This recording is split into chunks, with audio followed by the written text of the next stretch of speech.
Hi! So today we are going to be talking about a very common issue, a very common concern in pregnancy, and that is constipation. Constipation in pregnancy, okay?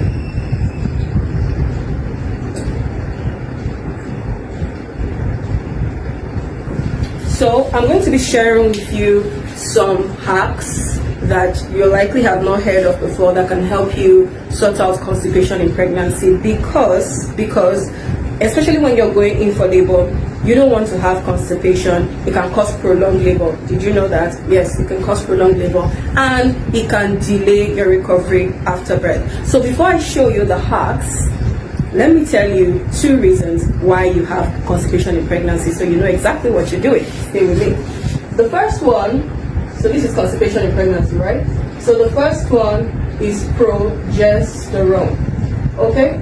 Progesterone. Now, progesterone is the hormone, in case you didn't know, those of you who are taking progesterone supplementation, you already know this, but progesterone is the hormone that supports, it maintains your pregnancy.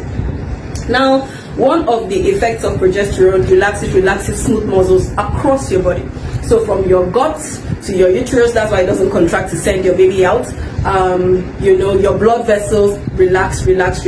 So what is the effect? Is relaxation not supposed to be a good thing? What is the big deal? Why is it a bad thing if smooth muscle is relaxed, if smooth muscle in the gut is relaxed? Well, if smooth muscle is in the gut is relaxed, more liquid is sucked out of the matter of what you have eaten, so that by the time it eventually gets to its destination, it has become very devoid of liquid and very hard. That's one of the reasons why you have constipation in pregnancy, because the beautiful hormone of pregnancy, progesterone, has done a good job of relaxing all those smooth muscles. Okay, so number two is the growing uterus, impact of the growing uterus. Okay, so now how does the growing uterus affect, how does this one affect constipation? You want to know, Abi? So the uterus is in a non-pregnant state, is a pelvic organ, all right? And it is closely related to the bladder in front and the rectum at the back. As it keeps growing, it keeps on pushing the rectum, narrowing the space, okay? So fecal matter now has to squeeze and try and pass through, right? And it makes it more difficult for you to pass out.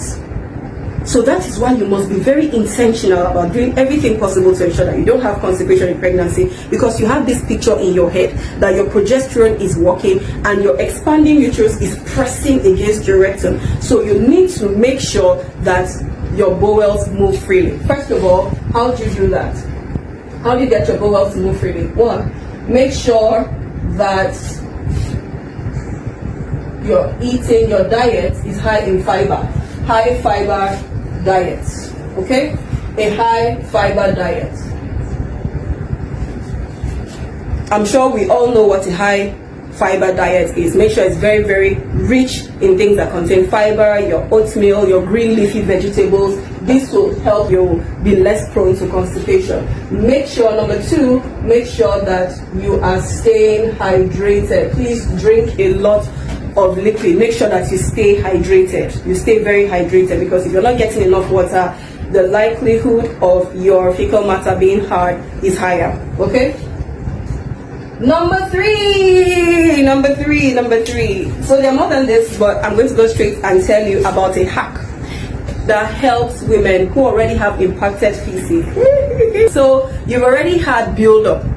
1 day, 2 days, 3 days, and the thought of going to the loo scares you. You're thinking, oh my God, how am I going to push it out? How am I going to, right? What can you do to ensure that one that has already built up goes out without bruising you, goes out without hurting you? Should I show you? Come with me. Let me show you.